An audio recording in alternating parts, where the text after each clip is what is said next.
गुरु ब्रह्म गुरुर्विष्णु गुरुदेव महेश्वरा गुरु साक्षात् परब्रह्म तस्मै श्री गुरवे नमः। गुरु ब्रह्म गुरुर्विष्णु गुरुदेव महेश्वरा गुरु साक्षात् परब्रह्मं तस्मै श्री गुरवे नमः। ज्ञानमूलं गुरुमूर्तिः पूजामूलं गुरुपादम् मंत्रमूलं गुरुवाक्यम् मोक्षमूलं गुरुकृपा ब्रह्म गुरुर्विष्णु गुरुदेवो महेश्वरा गुरु साक्षात् परब्रह्मं तस्मै श्री गुरवे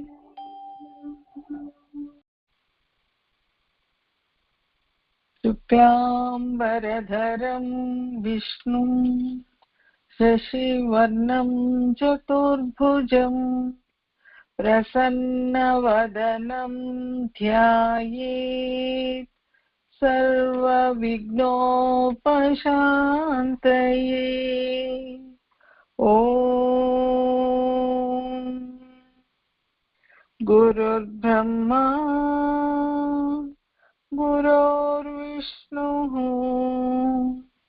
गुरुर्देवो महेश्वरः गुरु साक्षात् परब्रह्म तस्मै श्री गुरवे नमः।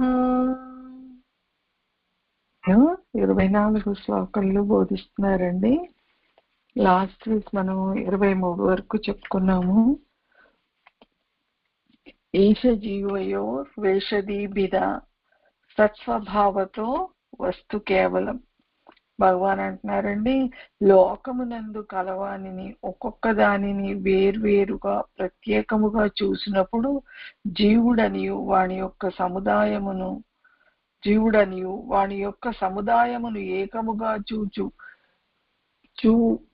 చూచునప్పుడు ఈశ్వరుడనియు చెప్పుదురు. కనుక జీవేశ్వర భేదము శరీరాది ఉపాధుల వలన కలిగినది కానీ వేరు కాదు. అటు కాక జీవులనందు కల వ్యష్టి కించిద్యత్వాది రూపగుణోపాధులు కడద్రోచిన అందు ప్రకాశించు ఆత్మ మాత్రము మిగులును. ఈ విధముననే ఈశ్వరుడు నందు గల సమిష్టి సర్వజ్ఞత్వాది రూపగుణోపాధుల ఆవల ద్రోచిన అందు వెలుగుచునుండు ఆత్మ మాత్రము మిగులును. ఇట్లు ఉపాధులను మినహాయింపగా మిగులునట్టి ఆత్మ ఏకం బగుంటం చేసి ఇందొప్పుచుండు ఆత్మ ఒక వస్తువే అని తెలియదగును. శివ జీవులు భిన్నములను తలంపునకు ఉపాధి జ్ఞానములను గురుతులే కారణమని స్పష్టముగా తెలియను. జీవేశ్వరులిద్దరును సత్స్వరూపములై ఉండుటచే ఏక వస్తువై ఉన్నారు. భగవాన్ అంటున్నారండి, ఈశ జీవయోర్ వేషదీభిద సస్వభావతో వస్తు కేవలం. లోకమునందు కలవానిని ఒక్కొక్క దానిని వేర్వేరుగా ప్రత్యేకముగా చూచునప్పుడు జీవుడని. ఈ సృష్టిలో అండి ఈ జీవుడి యొక్క నాటకం సాగాలి కాబట్టి ఒక్కొక్క దానికి అంటే రూపము, గుణము, నామము ఇవన్నీ కూడా వేర్వేరుగా చూడడం అనేది జీవ లక్షణం అండి. అంటే చూడకపోతే జీవుడి యొక్క నాటకము, ఈశ్వరుడి యొక్క నాటకము, జీవుడి ప్రారంధం అనండి, జీవుడి కర్మ ఫలితం అనండి, అనుభవించటం జరగదు. కాబట్టి ఈశ్వరుడే జీవుడికి ఈ లక్షణాన్ని పెట్టాడటండి. ఏ లక్షణాన్ని? లోకమునందు కలవానిని ఒక్కొక్క దానిని వేర్వేరుగా ప్రత్యేకముగా చూస్తాడు జీవుడు. వాడి లక్షణం. వాని యొక్క సముదాయములు ఏకముగా చూసినప్పుడు ఈశ్వరుడనియు చెప్పుదురు. ఇంకా మహర్షి అంటున్నారు, భగవాన్ ఏం చెప్తున్నారంటే, రూపము, నామము, గుణము, ఈ మూడు వల్లే లోకం జగత్ ఏర్పడతా ఉందండి. ఈ మూడింటిని క్రియేట్ చేసేది ఒకే తలంపు అండి. రూపాన్ని ఒక తలంపు, నామాన్ని ఒక తలంపు, గుణాన్ని ఒక తలంపు కాదండి. నేను అరుణని అన్నప్పుడు నేను అరుణని అనే భావనలో దేహం ఉంది. అరుణ అనే నామం ఉందండి. అరుణలో కలిగిన జీవ స్వభావము, మొట్టమొదటి జీవ స్వభావం ఏంటంటే పరమాత్మ నుంచి వేరు బుద్ధి కలిగి ఉండటం అండి. ఈ మూడు నేను అరుణని అనే తలంపే కలిగి ఉందండి. ఆ భావనలోనే మూడు ఉన్నాయి. ఆ మూడిటి ఎరుక ఉంది. కాబట్టి మహర్షి అంటున్నారు, ఒక్కొక్క దానిని ప్రత్యేకంగా చూడడం అంటే నిద్రావస్థలో నుండి జాగ్రత్త అవస్థలోకి వచ్చినప్పుడే వెంబడే అండి. ఒక జ్ఞానికి తప్పించి ప్రతి జీవుడికి, చరాచర సృష్టిలో ఉన్న ప్రతి జీవుడికి, మానవులకి కాదండి, ప్రతి జీవుడికి సృష్టి వేరువేరుగా కనిపిస్తుంది. కానీ వాని యొక్క సముదాయమును ఏకముగా చూసినప్పుడు ఈశ్వరుడు. ఈ రూపము, నామము, గుణము ఎన్ని రూపాలైనా ఉండనియండి, ఎన్ని నామాలైనా ఉండనియండి, ఎన్ని గుణాలైనా ఉండనియండి, ఏవైనా ఉండనండి. ఇప్పుడండి అరుణకి సృష్టిలో ఎన్ని రకాల జీవులు ఉన్నాయనేది తెలియదండి. అరుణకు తెలియని జీవులు కూడా చాలా రకాలు ఉండొచ్చు అండి. తెలియని రూపాలు చాలా రకాలుగా ఉండొచ్చు, తెలియని గుణాలు కూడా చాలా రకాలుగా ఉండవచ్చు.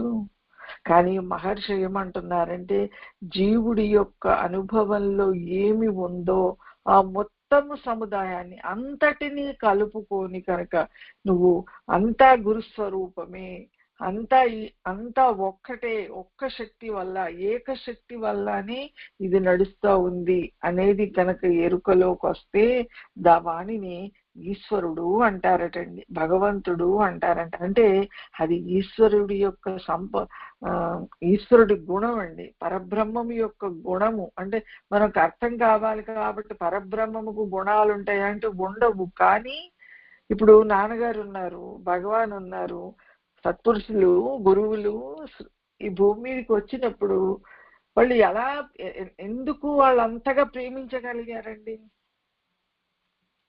అంటే తన స్వరూపంగానే స్వీకరించారు వాళ్ళు. నాన్నగారు కానీ భగవాన్ కానీ ఎదుటనున్న ప్రతి జీవుణ్ణి కూడా తన స్వరూపంగానే అనుభవించారు. కాబట్టి వాళ్ళు సృష్టినంతటిని తనను తాను ఎలా ప్రేమించుకుంటాడో న్యాచురల్ గా సృష్టినంతటిని అలా ప్రేమించగలిగారండి.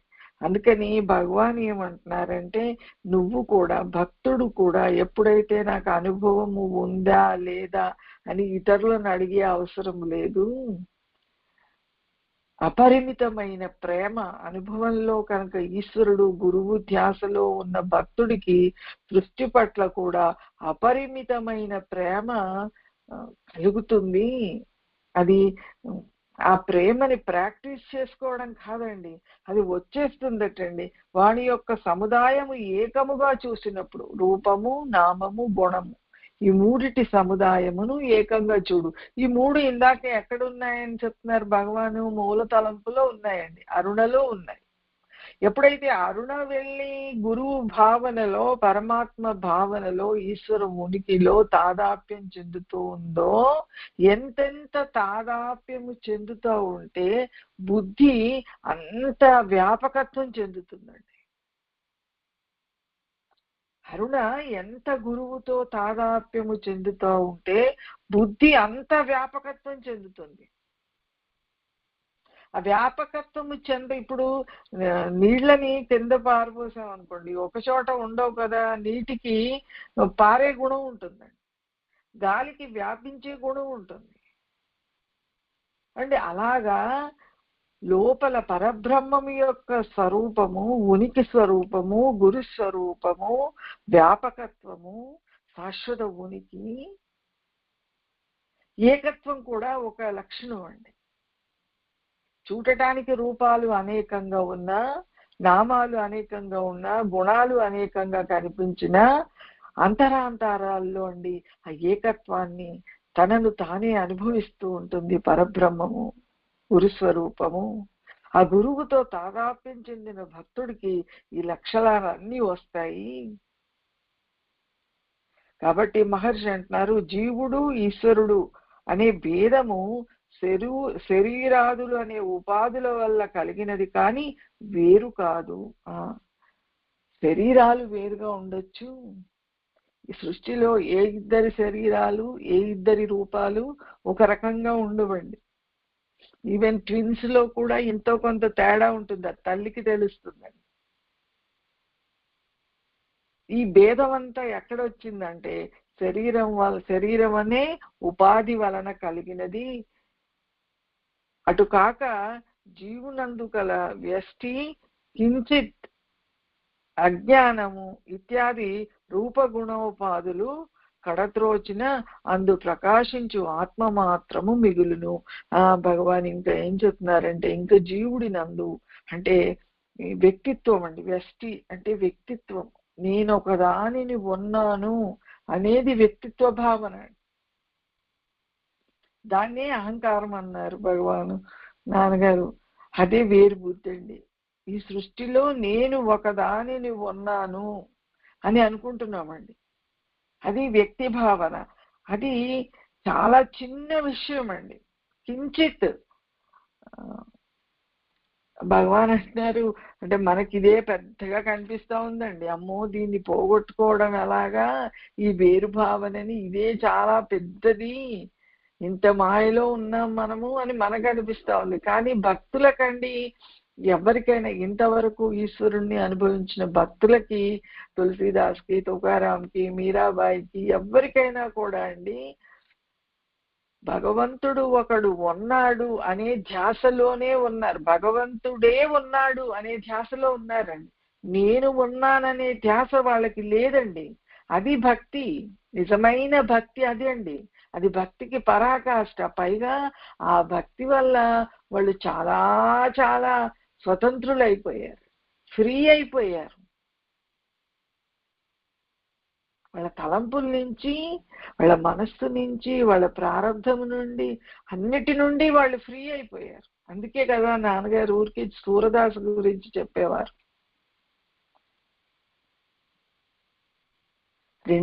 పుట్టుకతోటే గుడ్డివాడైన సూరదాసు ఇల్లు వదిలి వెళ్ళిపోయాడండి. ఎందుకు అలా వెళ్ళిపోగలిగాడండి? మరి నాకెలాగా, నేను బయటికి వెళితే నాకెలాగా అనే థాట్ సూరదాస్కి రాలేదు. ఎందుకు రాలేదంటే, ఎవరైతే లోపల హృదయంలో ఉన్నాడో, కృష్ణుడు ఉన్నాడు అనుకుంటున్నాడో, విఠలుడు ఉన్నాడు అనుకుంటున్నాడో, వాడు ఉన్నాడు కదా, వాడి సృష్టి కదా ఇది, వాడి సృష్టి కాబట్టి వాడు చూసుకుంటాడు. ఏమన్నా అయిపోతే ఎలాగా, నాకు రెండు కళ్ళు లేవు కదా, నేను రోడ్డు ఎలా దాటాలి, బయటికి ఎలా వెళ్ళాలి అనే ధ్యాస రాలేదండి. అది భక్తి అండి, అది భక్తికి పరాకాష్ట, అది శరణాగతి.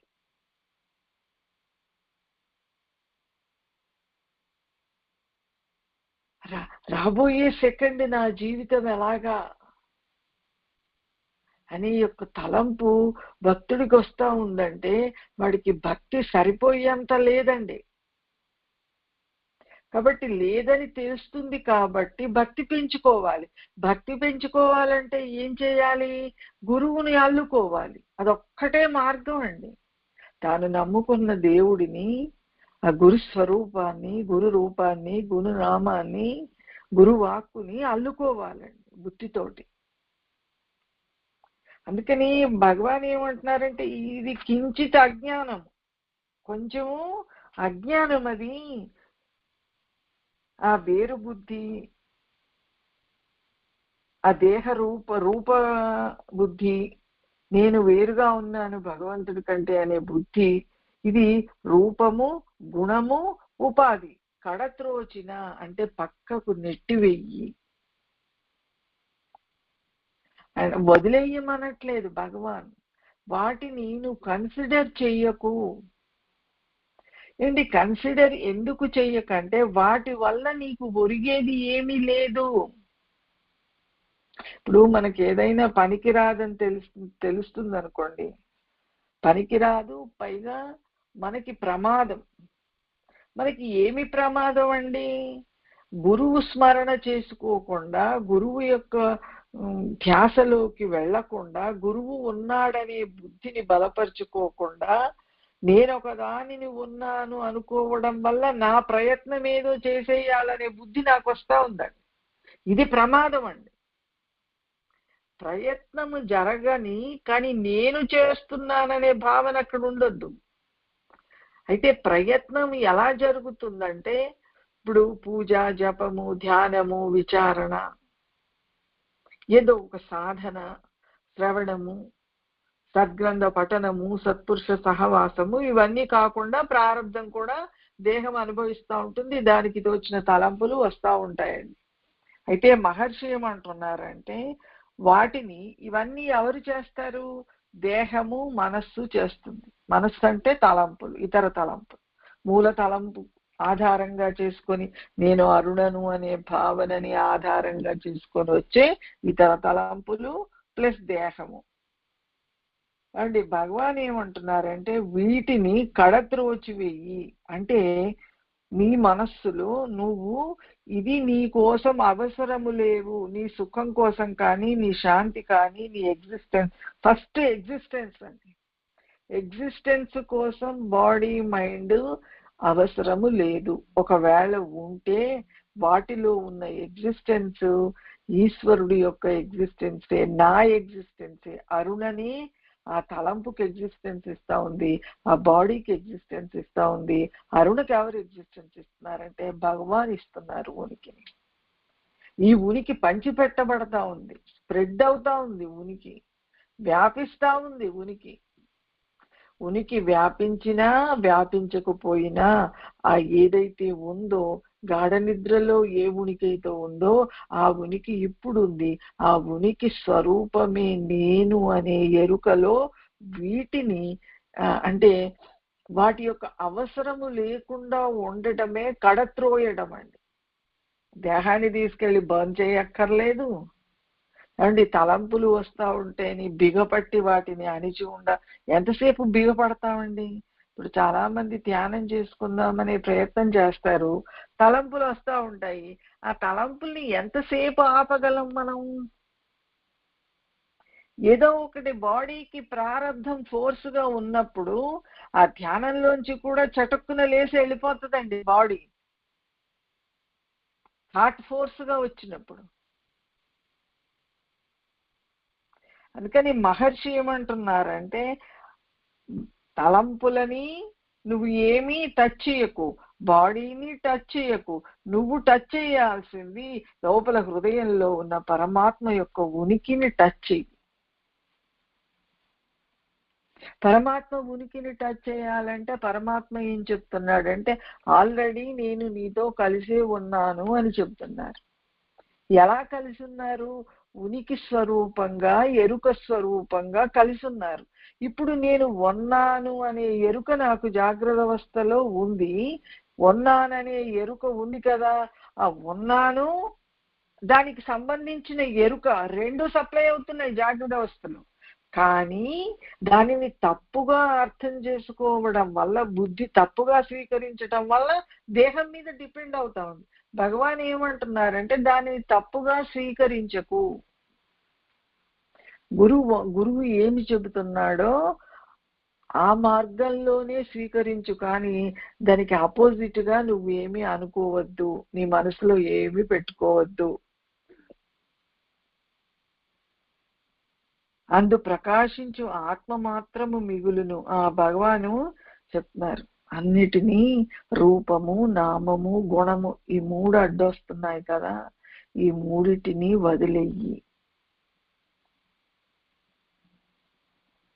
వదిలేసి అంటే ఇప్పుడు సూరదాసు వాటి గురించి ఆలోచించటం మానేసి ఇంటిలో నుండి వెళ్ళిపోయాడండి. ఒక మహాశక్తి ఏదైతే నడిపిస్తుందో, పాండురంగుడో కృష్ణుడో ఎవరో, ఏ రాముడో నాన్నగారో భగవాను ఏదో ఒక పేరు, ఒక మహాశక్తి నన్ను నడిపిస్తా ఉందనే నమ్మకంతో వెళ్ళిపోయారు. వెళ్ళిపోయిన తర్వాత ఒక పాడుపడిన బావిలో కళ్ళు చూపు లేదు కదండి, ఆ బావిలో పడిపోయాడు. అంటే కృష్ణ పరమాత్మ వచ్చి అప్పుడు సూరదాసుని పట్టుకుంటాడండి ఆ బాడీని. ఎందుకంటే ఆ బాడీ ద్వారా అక్కడ సూరదాసు లేడు కాబట్టి అక్కడ ఉన్న లోపల హృదయంలో ఉన్న, అంటే సూరదాసు లేడంటే వేరు బుద్ధి లేదు కాబట్టి అక్కడ పరమాత్మ వ్యక్తమయ్యాడండి. అంటే ఈశ్వరుడికి భక్తుడు తన ద్వారా ఆ దేహాన్ని వాడుకునే ఛాన్స్ ఇచ్చాడండి. భగవంతుడు కూడా ప్రహ్లాదుడు లాంటి భక్తుడు, సూరదాసు లాంటి భక్తుడు, మీరా లాంటి భక్తురాలు ఎక్కడ దొరుకుతుంది అని ఎదురు చూస్తూ ఉంటాడు. మరి మన నాన్నగారికి కృష్ణుడికి మీరా ఉంది, విఠలుడికి సూరదాసు ఉన్నాడు, రాముడికి తులసీదాస్ ఉన్నాడు. మరి మన భగవాన్కి మన నాన్నకి నేనెందుకు కాకూడదు అలాగా? అంటే ఈ అరుణ కంప్లీట్ గా అని ఎవరికి వాళ్ళమండి, అంతటి ప్రేమ కూడా.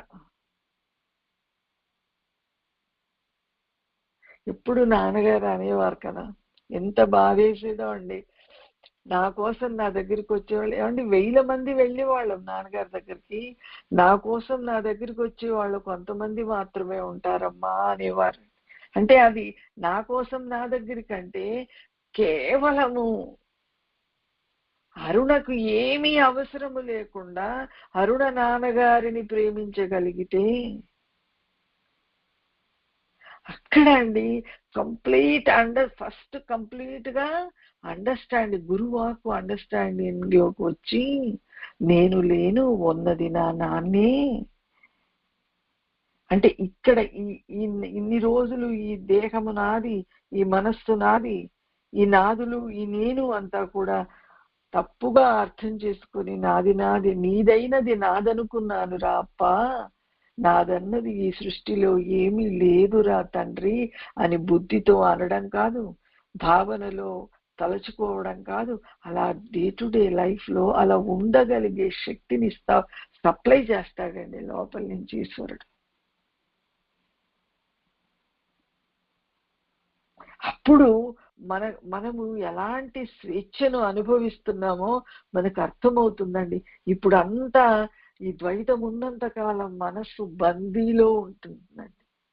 నేను అరుణననే తలంపు పంజరంలో చిలకలాగా ఉంటుందండి.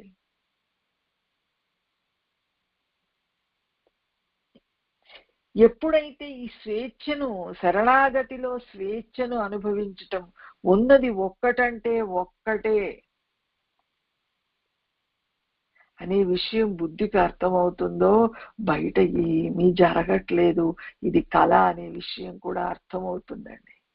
ఏమీ జరగట్లేదు ఇన్ ద సెన్స్, జీవితంలో ఎన్ని మార్పులు వస్తా ఉన్నా, దేహం ఏ ప్రారంధం అనుభవిస్తున్నా,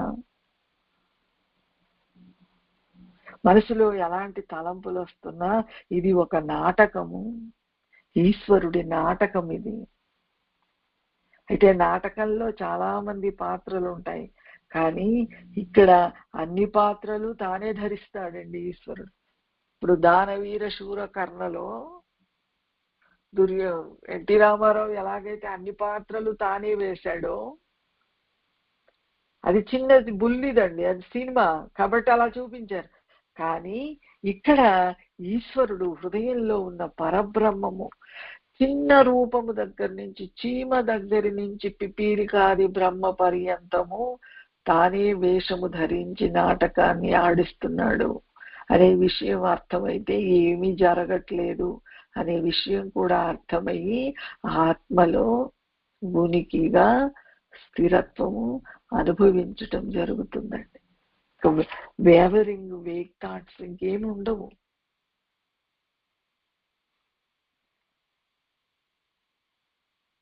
అందు ప్రకాశించు ఆత్మ మాత్రము మిగులును. దక్షిణామూర్తి శ్లోకంలో కూడా చెప్తారండి, ఒక దీపాన్ని వెలిగించి ఒక కుండకి రంధ్రాలు చేసి ఆ దీపం మీద బోర్లిచ్చామనుకోండి,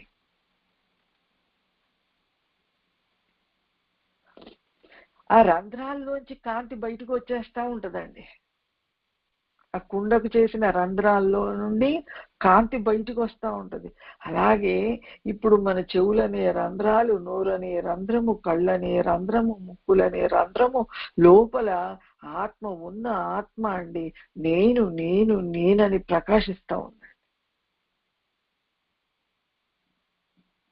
మనం ఇందాక చెప్పినట్టుగా అండి ఈశ్వరుడే సృష్టిలో ఉన్నది, ఈశ్వరుడే ఇన్ని రూపాలు, ఇన్ని నామాలు, ఇన్ని గుణాలు ధరించినది పరమాత్మ పరబ్రహ్మమే అనే విషయం భక్తుడికి అర్థమైతే తన ద్వారా జరిగేది కుండలోంచి ఆ రంధ్రాలున్న కుండలోంచి కాంతి అలా బయటకు వస్తా ఉంటే లోపల దీపం ఉంది అని తెలుస్తుందండి. రంధ్రాలు లేవనుకోండి, దీపం ఉన్నట్టుగా తెలియదు. కుండకి రంధ్రాలు లేకపోతే, రంధ్రాలు ఉన్నాయి కాబట్టే లోపల దీపం ఉందని తెలుస్తా ఉంది. అయితే ఇక్కడ ఒక్క ప్రశ్న అండి, ఎవరికి తెలుస్తుంది? చూసేవాడు ఒకడు విడిగా ఉన్నాడా, లేక దీపము తన కాంతిలో తాను తన కోసం తాను వెలుగుతా ఉందా? అది ఫైనల్ అండి. అది లోపల హృదయములో నుండే వస్తుందండి. ఇప్పుడు రజ్జు సర్ప భ్రాంతిలో కూడా తాడును చూసి పామని భ్రమ చెందుతున్నావు. ఆదిశంకరాచార్యుల వారు, ఆచార్యుల వారు రజ్జు సర్ప భ్రాంతిని బోధించారు. అది నాన్నగారు మనకి ఎన్నిసార్లు చెప్పేవారు కదా. ఎస్, తాడు పాములాగా కనిపిస్తా ఉంది. ఎవరికి పాములాగా కనిపిస్తా ఉంది? సృష్టిలో ఇంకొకటి లేనే లేదు కదా, ఉన్నది ఆత్మే కదా. మరి ఆత్మే తనను తాను సర్పంగా వ్యక్తీకరణ చేసుకుంటే ఎవరికి తనను తాను వ్యక్తీకరణ చేసుకుంటుందండి? ఇది పాము అని గుర్తించేవాడు ఒకడు ఉండాలి కదా. అయితే దానికే ఎవడైతే అజ్ఞానంతో తెలియని తనమో వాడు తాడుని పాములాగా చూస్తాడు. తెలిసినవాడు, అందుకే నాన్నగారు మనకు అర్థమయ్యేట్టు చెప్పేవారు, దగ్గరగా వెళ్ళి చూడు, దూరంగా ఉంటే అది పామేమో అని ఆ కదలిక వల్ల నీకు భ్రమ కలుగుతుంది. నువ్వు ఆ తాడుకు దగ్గరగా వెళ్ళి చూస్తే తాడు కనిపిస్తుంది నీకు, అప్పుడు పాము అనే భ్రమ పోతుంది. అలాగే నాన్నగారు ఇంకా ఉదాహరణ చెప్పేవారు, రాజుగారి ఇంటి ఎదురుగుండా రాతివి కుక్క బొమ్మలు ఉన్నాయటండి ఆ ద్వారం దగ్గర పెద్దవి. ఎవరు లోపలికి రాకుండా 2 పెద్ద పెద్ద కుక్కలు ఉన్నాయటండి. దూరం నుంచి వచ్చిన దొంగలు అమ్మో కుక్కలున్నాయని భయపడ్డారట. చీకటిగా ఉంది కదా, కుక్క ఆకారం కనిపిస్తా ఉంది. అయితే ఒక దొంగ ధైర్యం చేసి దగ్గరగా వెళితే ఇవి నిజమైన కుక్కలు కావు, రాతి కుక్కలు, రాయి, ఇది రాయి, ఇది కుక్క కాదు రాయి అన్నాడటండి. అలాగే మనకు కూడా అరుణన్ నేను ఒకదాన్ని ఉన్నాను, నేను ఒకదాన్ని ఉన్నాను, నేను ఒకదాన్ని ఉన్నాను అనే వ్యక్తి భావన, వ్యష్టి భావన, వేరు భావన ఉండేసరికి అండి అన్ని రకాలైన లక్షణాలు, జీవ లక్షణాలను అరుణతో తాదాత్మ్యం చెంది, అరుణ దేహంతో తాదాత్మ్యం చెంది ఈ సృష్టిని అనుభవిస్తూ అండి అలసిపోయి సొలిసిపోయి ఆ గుణాలతోటి, అశాంతితోటి జీవుడు అలా అజ్ఞానంలో కొట్టుకుపోతాడు. కానీ మనకి ఉన్న వరం ఏంటంటే మనకి లోపల ఉన్న పరబ్రహ్మము ఆల్రెడీ గురువుగా వ్యక్తం అయ్యింది. ఇప్పుడు మనం అలా కొట్టుకుపోవడానికి ఛాన్స్ లేదు, కొట్టుకుపోనివ్వరు నాన్నగారు. అందుకే నాన్నగారు లోపల అమ్మ నువ్వు సర్వస్వతంత్రురాలిగా సుఖంగా ఆనందంగా శాంతిగా ఉండగలవమ్మా అనేది మనకు ఆయన సమక్షంలో అనుభవింప చేశారు. మనం లాస్ట్ సత్సంగంలో చెప్పుకున్నట్టుగా నాన్నగారి సమక్షంలో మనం జాగ్రత్తలో నిద్ర అనుభవించే వాళ్ళమండి. లేకపోతే మనం ఎక్కడికైనా ఇప్పుడు హైదరాబాద్ లో ఉంటే అండి ఏ పెళ్లికో ఎవరింటికో అమ్మ ఇంటికో ఇంకెక్కడికో స్నేహితురాలింటికో ఎక్కడికి వెళ్ళినా మనం ఇంటిని మరిచిపోయి ఉండలేమండి. ఆ నేను నాదిని మర్చిపోయి ఉండలేము. మనకు నాన్నగారి సమక్షంలో కూర్చుంటే చాలా మంది భక్తులకి ఇది అనుభవం అండి. ఆ నేను నాదిని మర్చిపోయేవాళ్ళం. అసలు అదొకటి ఉందనే విషయం కూడా ధ్యాసలో ఉండేవాళ్ళం కాదు. అంటే నాన్నగారు ఆయన సమక్షంలో మనల్ని అనుభవింపచేసి స్వతంత్రమైన వస్తువు ఒకటి హృదయంలో ఉంది అనే విషయం మనకు తెలిపారు. అందుకని భగవాన్ అంటున్నారు, అది ముందు గురువు దేని గురించి అయితే బోధిస్తున్నాడో ఏ ఉనికి గురించో నువ్వు దానితో తాదాప్యం చెందితే తప్పితే రూపనామం గుణానికి దూరం అవ్వవు. దాన్ని తోసివేసే అంత ధైర్యము నీకు లోపల ఆ శక్తి వస్తుందండి. గురువుతో తాదాప్యం తోసివేయడం అంటే దాన్ని ఏమి చేయడం కాదు, అది ఈశ్వరుడి యొక్క సొత్తు అని గుర్తించటమే దాన్ని తోసివేయడం అండి. ఇప్పుడు మనం ఎవరింటికన్నా వెళ్ళామనుకోండి, అక్కడి నుంచి బయలుదేరి మన ఇంటికి రావాలనుకున్నప్పుడు వాడిలో ఒక ఎరుక ఉంటుందండి. ఇది నాది కాదు అనే ఎరుక, నాది ఇంకొక చోట ఉంది కాబట్టి దాన్ని చేరుకోవాలనే ఎరుక. మనం ఆ ఇంట్లోంచి ఏడుస్తూ రాము. స్నేహితురాలు ఇంటికో అమ్మ ఇంటికో ఎక్కడికో వెళ్ళినప్పుడు నాది కాదు, నాదంటూ ఇంకొకటి ఉందని. అలాగే ఇక్కడ భగవాన్ ఏం చెప్తున్నారంటే మనస్సు, జాగ్రత్త అవస్థలో ఉన్న మనస్సు, దేహము, మనస్సు అంటే తలంపు దేహము సృష్టి ఇదంతా కూడా ముందు ఈశ్వరుడిదని గుర్తించిన వెంటనే నువ్వు స్వరూపాన్ని అనుభవించటం, నీ స్వరూపాన్ని, నీ ఉనికిని, శుద్ధమైన ఉనికిని అనుభవించటం మొదలవుతుంది.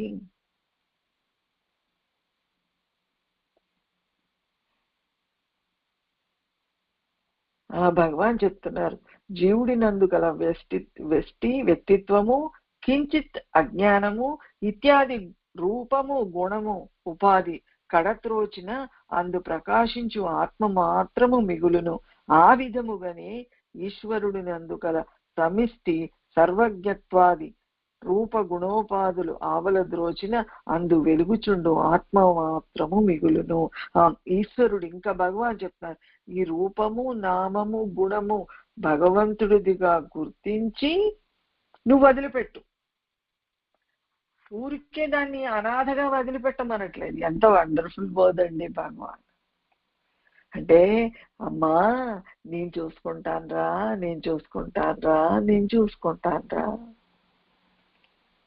ఇప్పుడు అమ్మ ఉంటుంది చూడండి అండి, చిన్న పాపలకి మనం బొమ్మలన్నీ కొనిస్తామండి. 1 year 2 years వాళ్ళు స్కూల్కి వెళ్ళే వరకు ఎన్నో బొమ్మలతో ఆడుకుంటూ ఉంటారు. అవి విరిగిపోతాయి, ముక్కలు అవుతాయి, పాడవుతాయి, బ్యాటరీలు ఊడిపోతాయి. అయినా కూడా అండి ఆడుకొని నిద్రపోతుంది పాప. అమ్మేం చేస్తుంది, అవి బయటపడేదండి. అవన్నీ ఒక బుట్టలో పెట్టి అటకెక్కిస్తున్న బుట్టలన్నీ టైడీ అప్ చేసి పక్కన పెడుతుంది. మళ్ళీ పాప లేచి కాసేపు అయ్యాక నా బొమ్మలు అంటే మళ్ళీ బొమ్మలు ఇస్తుంది. ఎంత వరకు ఇస్తుందండి? వాడికి బుద్ధి తెలిసి ఇంక ఈ బొమ్మలు నాకు అక్కర్లేదు అనేంత వరకు ఆ బొమ్మల్ని కాపాడుతుంది. తర్వాత ఆ బొమ్మలు బయట విసిరేస్తుంది, లేదంటే ఎవరికన్నా ఇచ్చేస్తుంది. ఈ బొమ్మలు ఇంకా నా పిల్లడు అడగడు అని తెలిసేంత వరకు ఆ బొమ్మల్ని అడిగేంత వరకు కాపాడుతుంది, అడగడం తెలుసుకున్నాక బొమ్మల్ని బయటపడేస్తుంది. అలాగే పరమాత్మ కూడా ఏమంటున్నాడంటే ఇక్కడ రూపము, నామము, గుణము నువ్వు ఆధారపడినంత కాలము జాగ్రత్త అవస్థలోకి రాగానే అరుణ ఇదిగో ఇది నీ రూపము, ఇది నీ నామము, ఇగో ఇవన్నీ నీ నాదులు. అంటే భక్తి పరాకాష్ఠకు చెందిన భక్తుడు, శరణాగతిలో ఉన్న భక్తుడు, అప్పా ఇంక నాకు ఇది చాలురా తండ్రి, నేను వీడితో ఆడుకోలేను, నేను నీతోనే ఆడుకుంటాను రా అప్పా, నీతో పాడుకుంటాను, నీతో ఆడుకుంటాను, నీతోనే ఉంటానని గట్టిగా ఏ భక్తుడైతే తన గురువును పట్టుకుంటాడో, భగవాన్ని పట్టుకుంటాడో, ఆ భక్తుడికి ఇంకా ఈ రూపము, నామము, గుణము లోంచి కూడా అండి అది కూడా తెలియని స్థితి ఒకటి ఉంటుందటండి. అవి ఉంటాయి. ఇప్పుడు భగవాన్కి మనకు అనిపిస్తుందండి, మత్తు మంది ఇవ్వకుండా ఎలా సర్జరీ చేశారు, భగవాన్ ఎలా ఊర్చుకున్నారు. కానీ ఇప్పుడు చెప్పిన భగవాన్ స్థితి అదండి. ముందు అంతటిని ఈశ్వర స్వరూపంగా స్వీకరించి వాటి మీద ఆధారపడడం వదిలేసి కేవలం నువ్వు హృదయంలో ఉన్న పరమాత్మ మీద ఆధారపడుతూ తాదాప్యం చెందుతూ ఉంటే మెల్లగా చివరికి ఏమవుతుందంటే ఆ రూపము, నామము, గుణము అదంతా ఈశ్వరుడిది అని వాటి యొక్క ధ్యాస లేని స్థితికి అండి. అంటే భగవాన్ పాతాళ గోలు అనుభవించారు కదా, అదే మళ్ళీ ఉన్నంత కాలం భగవాన్ అనుభవించారండి. ఆ స్థితికి చేరుకుంటావు నువ్వు. ఈ విధముగానే ఈశ్వరుడు నందు గల సమిష్టి, సర్వజ్ఞ ఇత్యాది రూప గుణోపాధులను ఆవలద్రోచిన అందు వెలుగుచుండు ఆత్మ మాత్రము మిగులు. పైగా ఆ ఆత్మ అటండి సమిష్టిగా ఉంటదట, అన్నిటినీ కలుపుకొని ఉంటది. ఇప్పుడు హృదయంలో ఉన్న పరమాత్మ ఒక్కటి మాత్రమే నిజము.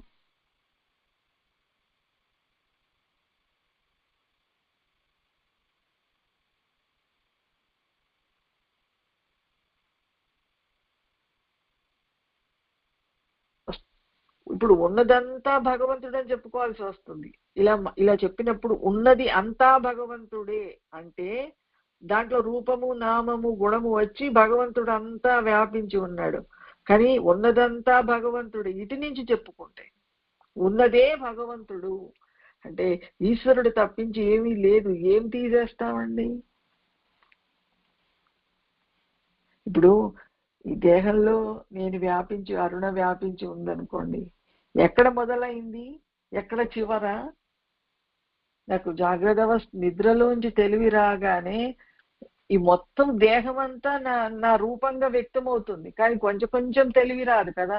ముందు తలతోచి, తర్వాత చేతులతోచి, తర్వాత పొట్ట, తర్వాత కాళ్ళు, అలా కిందికి రాదు కదా అరుణ బుద్ధి.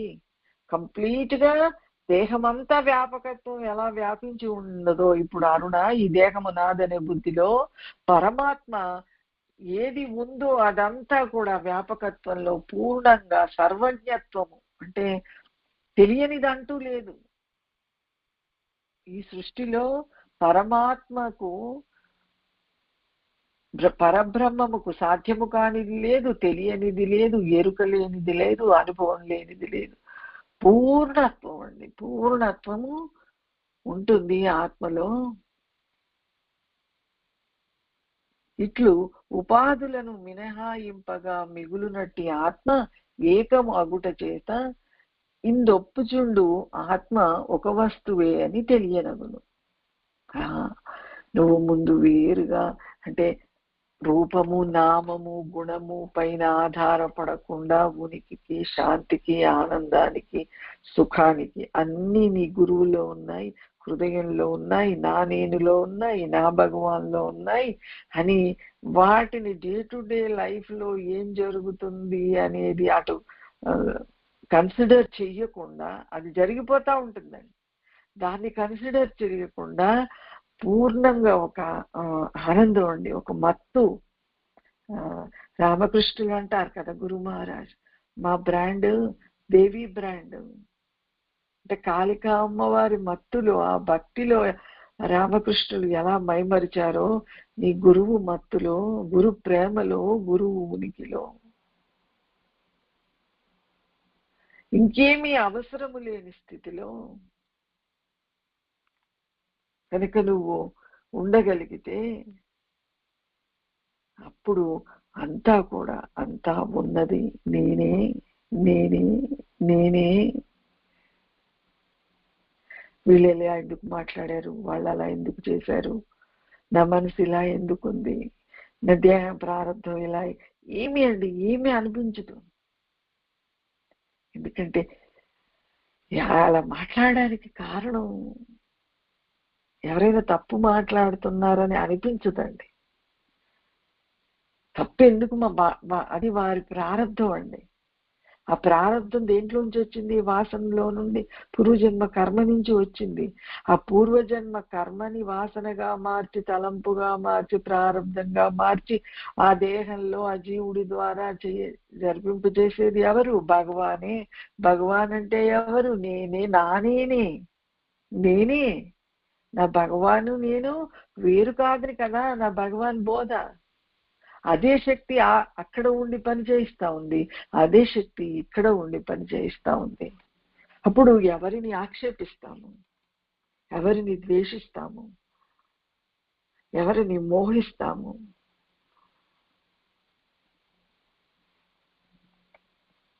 ఇప్పుడు మన దేహంలో ఎన్నో అవయవాలు ఉన్నాయి. ఒక అవయవాన్ని కుడి చెయ్యి ఒక రకంగా పనిచేస్తుంది, ఎడమ చెయ్యి ఒక రకంగా పనిచేస్తుంది. కుడి చెయ్యిని ఎక్కువ ప్రేమించి ఎడమ చెయ్యిని తక్కువ ప్రేమించాం కదా. కుడి చెయ్యికి దెబ్బ తగిలితే ఎంత బాధ అవుతుందో ఎడమ చెయ్యికి తగిలినా అంతే బాధ అవుతుంది. అంటే కుడి చెయ్యి గాజు వేసుకొని ఎడమ చెయ్యి వాచి పెట్టుకుంది అనుకోండి, అంతే సంతోషంగా అంతే తృప్తిగా ఉంటున్నాడు కదా ప్రతి జీవుడు. అంటే ఈ రెండిటికి అరుణ ఆధారం నావే. అరుణ ఏమనుకుంటుందంటే రెండు చేతులు నావే, రెండు కాళ్ళు నావే, ఈ అవయవాలు, ఈ దేహం అంతా అన్ని రకరకాలుగా పనిచేసినా ఇదంతా నాదే, నేనే ఎలా అనుకుంటుందో పరమాత్మ పరబ్రహ్మము ఈ సృష్టి పట్ల ఆ ఎరుక కలిగి ఉండి పూర్ణత్వంతో సర్వజ్ఞత్వంతో ఉంటాడేటండి. ఈ విషయం మనకు అర్థమైంది అనుకోండి, అన్ని జీవులని ఈశ్వరుడే ఆడిస్తున్నాడనే విషయం మనకు అర్థమైతే ఏ జీవుడి మీద కోపం రాదు, ద్వేషం రాదు, అసూయ రాదు. ఇంకా గుణాల్ని నువ్వు వేరుగా ప్రాక్టీస్ చేసి తగ్గించుకునే అవసరం లేదండి. నీ హృదయంలో నువ్వు గురువుని అనుభవిస్తా ఉంటే ఒకవేళ పనికిరాని గుణాలు ఏమన్నా ఉన్నా అవి కరిగిపోతాయి అండి. రాక్షసుల్ని కృష్ణ పరమాత్మ సంహరించాడు కదా. సంహరిస్తే అంత రాక్షసత్వం ఉన్న వాళ్ళకే ముక్తి వచ్చింది కృష్ణ పరమాత్మ చేతిలో మరణించటం వల్ల.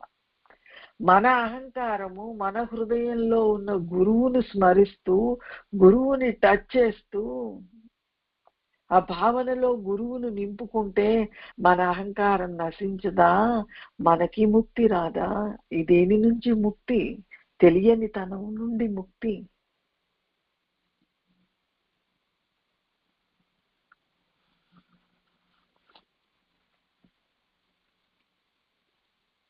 శివ జీవులు భిన్నములను తలంపునకు ఉపాధి జ్ఞానములను గుర్తులే కారణమని స్పష్టముగా తెలియను. ఇంకా భగవాన్ ఏం చెప్తున్నారంటే, నువ్వు వేరు నేను వేరనే భావన నీకెందుకు కలుగుతా ఉందంటే కేవలము దేహం వల్ల, రూపం వల్ల, ఉపాధి వల్ల. నీ ఉనికిని ఉపాధికి పరిమితం చేసుకున్నావు. భగవాన్లో పరబ్రహ్మములో ఏ లక్షణాలు ఉన్నాయో జీవుడిలో కూడా అదే శక్తి అదే లక్షణాలు ఉన్నాయి. కానీ నువ్వు పరిమితం చేసుకుంటున్నావు. దేహమే నేను, దేహమే నేను, దేహమే నేను. నాన్నగారు చెప్పేవారండి మనకి, జ్ఞానికి అజ్ఞానికి తేడా ఏంటంటే, అజ్ఞాని దేహం మాత్రము నేను అనుకుంటాడటండి, జ్ఞాని నాలో దేహం ఒక భాగం అనుకుంటాడు. అదే భగవాన్ చెప్తున్నారు, వీడు శివుడు వీడి జీవుడు అని. ఎందుకు సెపరేషన్ వస్తూ ఉందంటే, మొట్టమొదటి బుద్ధి జీవుడిలోది అడ్డు ఏంటంటే నేను వేరుగా ఒకదానిని ఉన్నాను అనుకుంటున్నావు కాబట్టి వేరుగా సుఖము, వేరుగా ఆనందము, వేరుగా శాంతి, వేరుగా అన్నీ కావాల్సి వస్తున్నాయి. వాటి కోసం సృష్టిలో వెతుక్కుంటున్నావు. భగవంతుడే పంపిస్తున్నాడు. నువ్వు వేరుపడ్డావు, నీకు వేరుగా అన్ని కావాలి కాబట్టి ప్రపంచంలో రూపం, నామం, గుణంలో వెతుక్కుపో.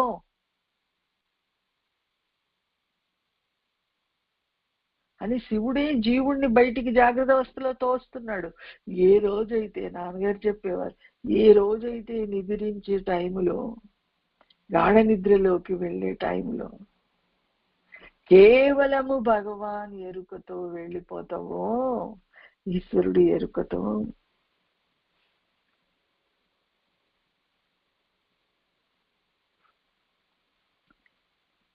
శివజీవులు భిన్నములను తలంపునకు ఉపాధి జ్ఞానములను గుర్తులే కారణమని స్పష్టంగా తెలియదు. ఎందుకు వేరు బుద్ధి వస్తా ఉందంటే నీకు వేరుగా డిపెండెన్సీ ఉంది బాడీ మీద, మైండ్ మీద. ఆ డిపెండెన్సీ పోగొట్టుకు అవి ఉండగానే జాగ్రత్త అవస్థలోనే వాటి మీద ఆధారపడటం మానేయి. వాటి మీద ఆధారపడటం మానేయాలంటే వాటితో సంబంధం లేకుండా నా ఉనికి, నా గురువు స్వతంత్రంగా నా హృదయంలో ఉనికి స్వరూపంగా, ఎరుక స్వరూపంగా నేను ఉన్నాను అనేది నాకు లోపల సప్లై అవుతా ఉంది.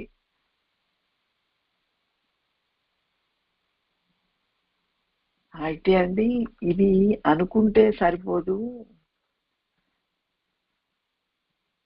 దేహానికి రకరకాల దెబ్బలు తగులుతా ఉంటే దేహము నేను కాదని అనుకోవడం వేరు, ఆ మనసుకి దేహానికి రకరకాలను నాదులు అనుకున్న వాటికి, నేను అనుకున్న దానికి రకరకాలైన ప్రారంభంతో దెబ్బలు తగులుతా ఉంటే అప్పుడు ఎలా ఉంటావు నువ్వు? కర్మ ప్రారంభం ఉంది, కర్మ ఫలితం దేహం అనుభవిస్తా ఉంటే గురువు చెప్పిన, నిజంగా గురువు పట్ల ఉన్న గురు భక్తురాలైతే, నువ్వు గురు భక్తురాలివైతే అప్పా అప్పా అప్పా ప్రతి సెకండ్ అండి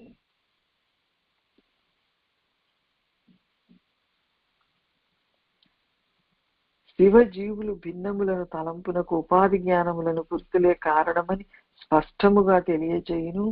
జీవ ఈశ్వరులు ఇద్దరును స్వస్వరూపులై ఉండుటచే ఏక వస్తువై ఉన్నారు.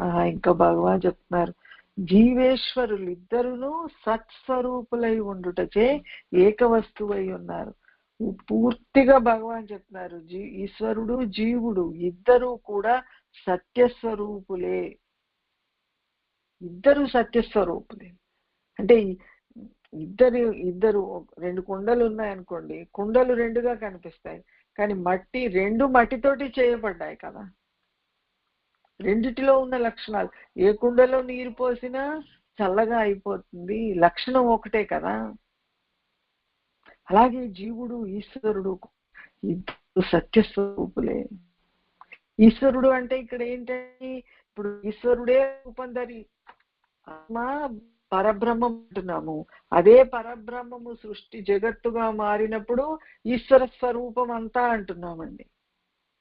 సృష్టి అంతా అంటే ఏ ఇంద్రియము ఏది అనుభవించినా ఈశ్వరుణ్ణే అనుభవిస్తా ఉంది. అయితే ఎవరు ఈశ్వరుణ్ణి అనుభవిస్తున్నారు? అరుణ ఈశ్వరుణ్ణి కాదు, ఈశ్వరుడే ఈశ్వరుణ్ణి అనుభవిస్తున్నాడండి. అరుణ ఈశ్వర స్వరూపమేనటండి. అరుణ అనుభవించే రూపము, నామము, గుణము ఈశ్వరుడే ధరించి ఉన్నాడు. కాబట్టి ఇప్పుడు ఎవరిని అనుభవిస్తున్నారు? ఈశ్వరుడే ఈశ్వరుణ్ణి అనుభవిస్తున్నారు. అయితే ఇది చెప్పుకున్నప్పుడు, విన్నప్పుడు కూర్చొని ఇప్పుడు బాగుంది, కానీ ఇందాక చెప్పుకున్నాం కదా, ప్రారబ్ధం ఎవరికైతే ఈ ప్రారబ్ధం అంతా ఒక నాటకం అని ఎరుకలో దాన్ని వదిలేస్తారో, అప్స్ అండ్ డౌన్స్ ని రెండిటిలో అండి స్థితప్రజ్ఞ లక్షణం అని భగవద్గీతలో కృష్ణ పరమాత్మ చెప్పినట్టుగా ఆ రెండు, అప్పు వచ్చినప్పుడు డౌన్ వచ్చినప్పుడు, రెండు వచ్చినప్పుడు వీడిలో మార్పు, భక్తిలో మార్పు లేకుండా, భక్తుడి యొక్క ప్రేమలో గురువు పట్ల మార్పు లేకుండా అప్పుడు కూడా గురువు ధ్యాసలోనే ఉంటాడు. అంటే గురువు వల్లే ఇదంతా జరుగుతూ ఉంది. నేను జీరోని అనే ఎరుకలో ఉంటాడు.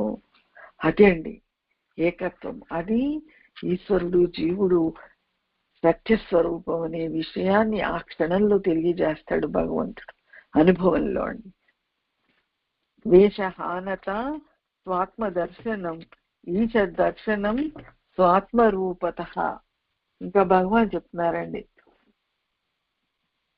వేషహానత స్వాత్మ దర్శనం ఈశ దర్శనం స్వాత్మరూపత. తాను ఉపాధి వదిలి తన్నెరింగినట్లయినా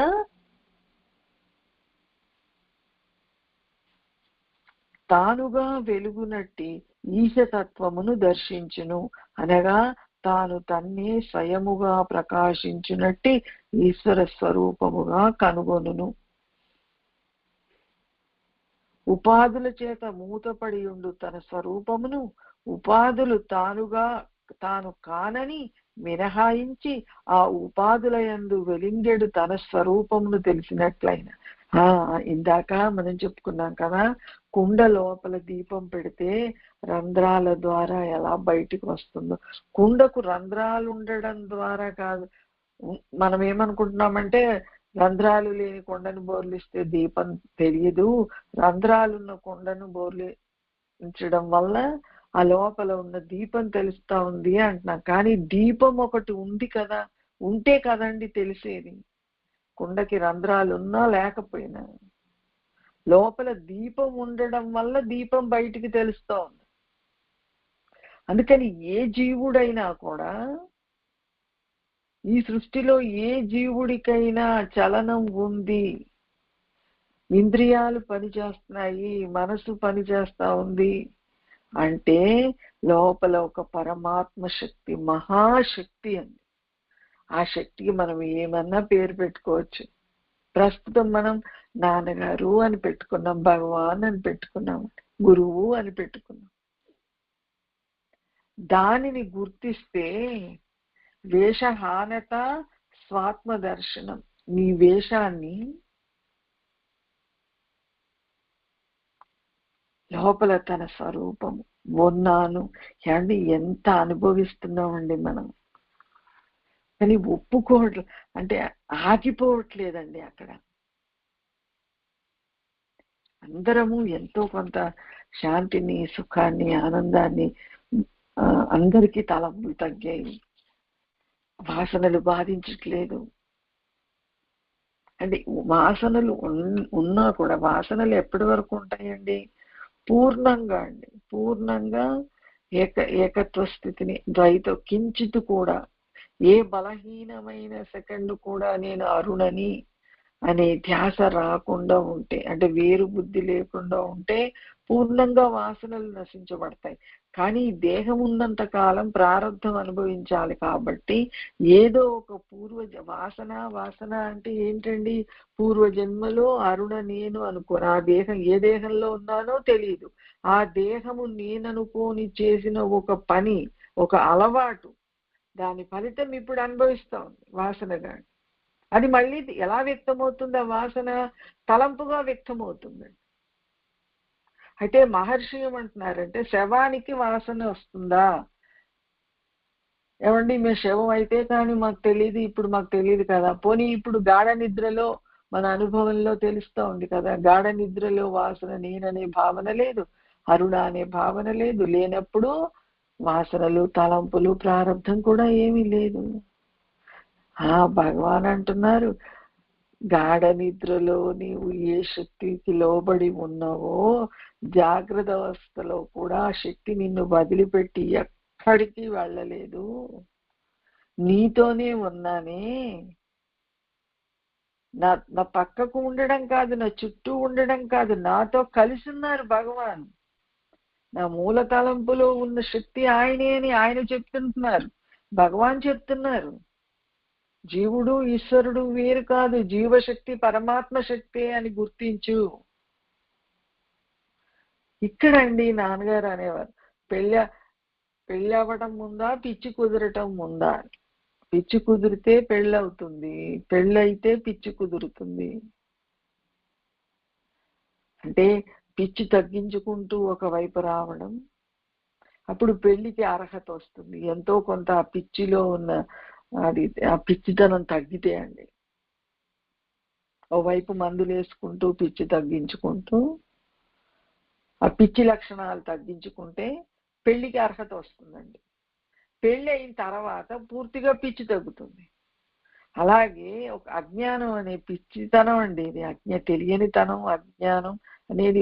ఒకవైపు గురువు నాకు శరణాగతి చెందమ్మా, ఉన్నది నేనే, కంగారు పడకు అని గురువు బోధిస్తా ఉంటే కూడా అశాంతి పాలు. అయ్యో ఎలాగ ఎంత పెద్ద కష్టం వచ్చినా, ఏమొచ్చినా ఏం జరుగుతుందండి? దేహం పోతుంది. ఇప్పుడు అన్నిటికంటే మరణం చాలా పెద్ద కష్టం జీవుడికండి. రోగం పెద్ద కష్టం. ఇవి వచ్చినప్పుడు దేహం యొక్క ఎగ్జిస్టెన్స్ పోతుంది. భగవాను నాకు ఒకసారి మరణం రహస్యం చెప్తాను నీకని ఏం బోధించారంటే, లోపల ఇప్పుడు నీ భర్త ఒక కొత్త ఇల్లు కట్టుకున్నాడు అనుకో, పాత ఇంటిని ఏడుస్తూ వదిలేస్తావా? సంతోషంగా భర్తతో కొత్త ఇంట్లోకి అడుగు పెడతావా? లేక ఇప్పుడు ఈ భర్తకి ట్రాన్స్ఫర్ అయిందనుకో, ఇంకొక ఊరికి వెళ్ళిపోతారు, అప్పుడు నువ్వు భర్తతో వెళ్ళిపోతావా సంతోషంగా? లేక ఆయన వెళ్ళిపోతే వెళ్ళిపోని నేను ఈ ఇంట్లోనే ఉంటానంటావా? అంటే అలా అనం కాదండి మనం ఎవరు. ఒక స్త్రీ ఏం కోరుకుంటుందంటే ఎప్పుడూ భర్తతో ఉండాలనే కోరుకుంటుంది కదా. భగవాన్ ఏమన్నారంటే, లోపల జీవుడికి భర్త భగవంతుడు, పరబ్రహ్మము. ఆ దేహాన్ని పరబ్రహ్మం ఖాళీ చేస్తే అది శవం అవుతుంది. పరబ్రహ్మము ఖాళీ చేసినప్పుడు జీవుణ్ణి కూడా తీసుకొని పరబ్రహ్మం వెళ్ళిపోతున్నాడండి. జీవుణ్ణి వదిలేసి వెళ్ళిపోవట్లేదు. ఇంకో దేహంలోకి అదే పరబ్రహ్మము ఆ జీవుడితో కలిసి ఉంటాడండి. జీవుడే తానై ఉంటాడు. అప్పుడు దేహం ఏమైతే ఏముందండి? ఏ కష్టమైనా ఎవరికి వాళ్ళమండి ప్రశ్నించుకొని సమాధానం చెప్పుకోగలగాలండి ధైర్యంగా. ఏమవుతుంది ఈ సృష్టిలో? అరుణకి నష్టం, ఎప్పుడు అరుణకి నష్టం. భగవాన్ని మరిచిపోతే అరుణకు నష్టం. భగవాన్ ధ్యాసలో, భగవాన్తో తాదాత్మ్యం, భగవాన్తో కలిసి ఉన్నంత వరకు అరుణకు నష్టం అయ్యేది, నష్టపోయేది ఏమీ లేదు. అది నాది కానిది పోతుంది. ఇది నా గురువు చెబుతున్నారు కాబట్టి దీనిని నేను నా బుద్ధి స్వీకరించి అనుభవించగలగాలండి. అదే భక్తి, అదే జ్ఞానం, అదే శరణాగతి.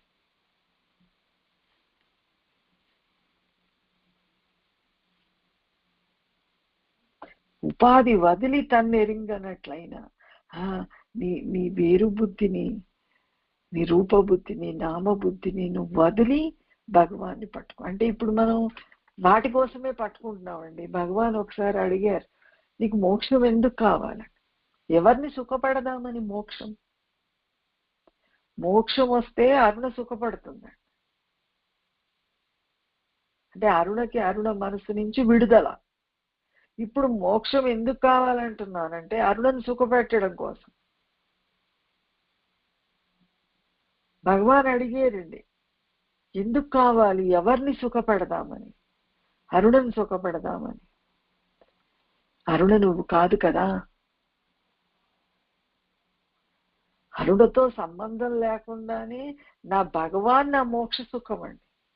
అరుణ సుఖపడితే అరుణ మనసు నుంచి విడుదల పొందటం కాదు, నా భగవాన్ సుఖము నాకు మోక్ష సుఖం అండి. అది నా హృదయంలో స్థిరంగా, శాశ్వతంగా ఎప్పుడు నేనై ఉంది కదా, రెడీగా ఉన్నదాన్ని అనుభవించకుండా అరుణకు ఏదో సంపాదించి పెడదాం అనుకుంటున్నావు. అరుణ నువ్వు కాదు కదా. ఇప్పుడు ఆ బోధతో ప్రయత్నం ఆగిపోయి శాంతి పోదు. నేను చేస్తున్నాననే కర్తృత్వ భావన పోతుందండి.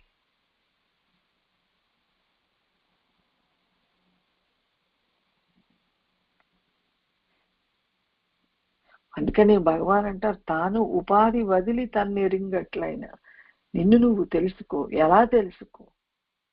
రూపబుద్ధి వదిలి నిన్ను నువ్వు తెలుసుకో. రూపబుద్ధి ఎప్పుడు వదిలిపోతుందంటే మనం దాని మీద ఉనికి కోసం ఆధారపడ్డంత కాలం ఆ రూపబుద్ధి పోనియ్యడు భగవంతుడు. ఎందుకంటే నువ్వు దాని మీద ఆధారపడ్డావు కదా. ఇందాక చెప్పుకున్నట్టు ఆ బొమ్మలతో పాప ఆడుకున్నంత కాలం ఆ బొమ్మల్ని బయట పడేయదమ్మ. ఆ బొమ్మతో ఆడుకోవడం మానేయాలి.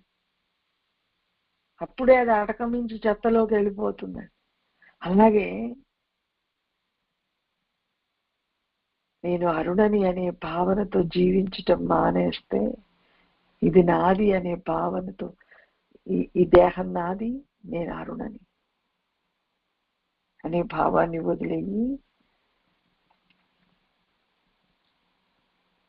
భయగా అండి ఉపాధి బుద్ధి వల్ల నీ స్వరూపం మూతపడి ఉంటుంది. నాన్నగారు అనేవారు కదా, కుండలో అన్నం ఉందమ్మా, కానీ అహంకారం అనేది దానికి మూతగా ఉంది. ఆ మూతను కొంచెం జరపండి, ఆ మూతను తీసేయండి, దాంట్లో ఉన్న అన్నం తెలుస్తుంది, ఆకలి తీరుస్తుంది.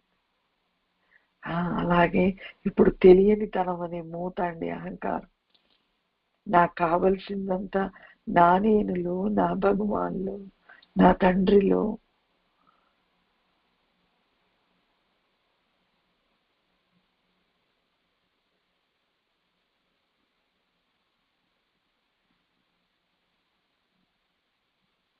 తానుగా వెలుగునట్టి ఈశతత్వమును దర్శించును అనగా తాను తన్నే స్వయముగా ప్రకాశించునట్టి ఈశ్వర స్వరూపముగా కనుగొనును.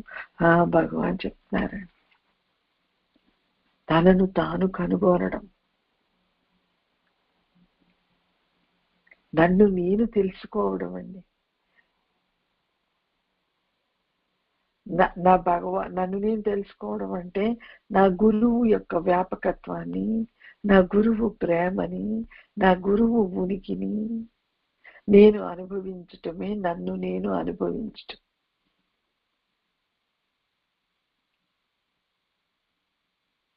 నాన్నగారు దేవుడు ఎలా దేవుడు నాన్నగారు?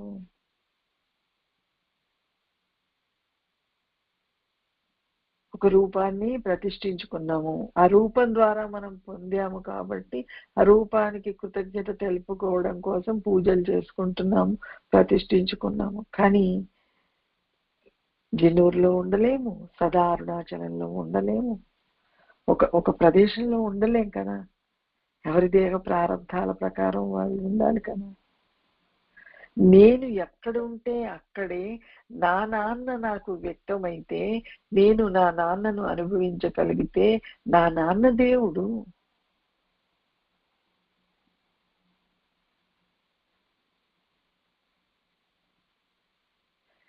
ఏ కండిషన్స్ తో కూడా సంబంధం లేకుండా నాకు సుఖాన్ని శాంతిని ప్రసాదిస్తే నా నాన్న నాకు దేవుడు. మరి అలాగా కదా మనం పొందుతున్నాం.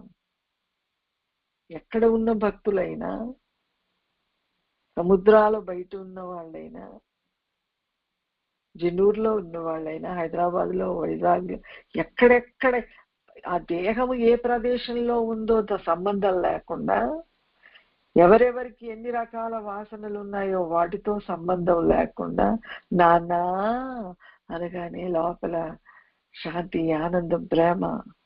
భగవానా అప్పా అంటే అరుణ మర్చిపోతా ఉంది కదా. అది దేవుడు అంటే, దేవుడి లక్షణం అండి.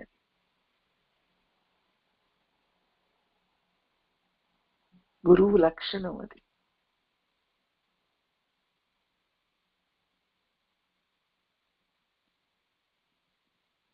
అందుకని భగవాన్ ఏమంటున్నారంటే నీ స్వరూపంగా నువ్వు అనుభవించగలవు.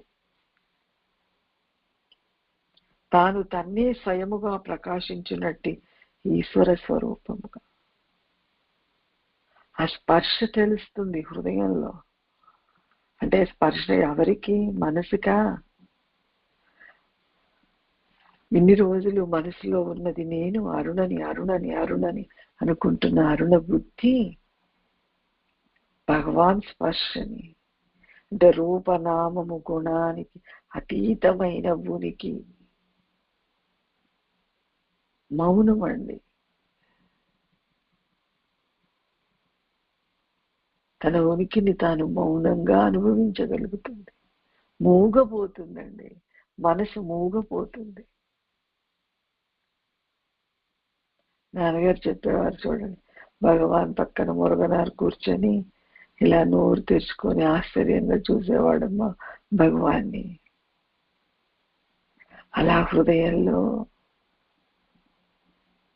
తన స్వరూపాన్ని తాను గుర్తించి, అంటే తన సుఖము, తన ఆనందము, తన ఉనికి, తన స్వేచ్ఛ, తన శాంతి, తన ఎన్ని మాటలు చెప్పుకున్నా ఆగిపోవాల్సింది ఒక చోట అండి.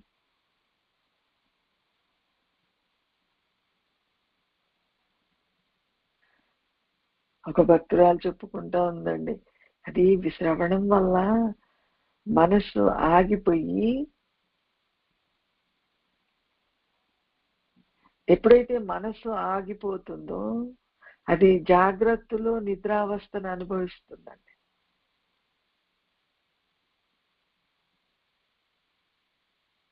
అక్కడ ఇంకా వినాలి అనే కోరిక ఉండదు, వినకూడదు అనే కోరిక ఉండదు. ఆ మనసు ఆగిపోయే మనస్సే కదండి, జీవుడికే కదా అన్ని తలంపులు. జీవుడు కంప్లీట్ గా నీళ్ళలో ఐస్ ముక్క కరిగిపోయినట్టుగా కరిగిపోయాడు అనుకోండి, నీరు ఉండటం జరుగుతుంది, నీరుగా ఉండటం జరుగుతుంది.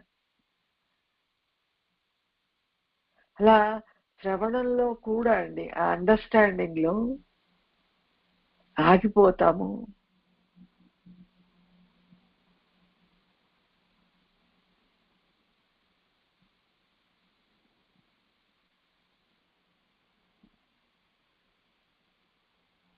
అందుకని మన మన మన గమ్యము నా స్వరూపాన్ని, నా స్వరూపం అంటే నా గురువు అండి. ద్వైతం ఉన్నంత కాలం గురువు నా స్వరూపం. అద్వైతంలో ఏం అనుభవిస్తామనేది అది ఎవరికి వాళ్ళకి అనుభవంలో తెలుస్తుందండి. అది ఎవరికి చెప్పుకునే అవసరం లేదు. మనం కూడా భావనల దాకా నేను ఇది అనుభవిస్తున్నానా, నా భావనకు కూడా అందట్లేదు, ఏమో తెలియట్లేదు అని అనుకునే అవసరం లేదు. భావనకు కూడా అద్వైతం అందదు. ఆ గురువుని హృదయంలో అనుభవించే ప్రాసెస్ లో అండి అరుణ కరిగిపోతుంది, గురువు మిగిలిపోతాడు. హృదయ కుహర మధ్యే కేవలం బ్రహ్మమాత్రం అహమహమితి సాక్షాదాత్మరూపేణ భాతి హృది విసమనసా స్వం చిన్వతామజ్జతావా పవన చలనరోధాత్ ఆత్మనిష్టో భవత్వం.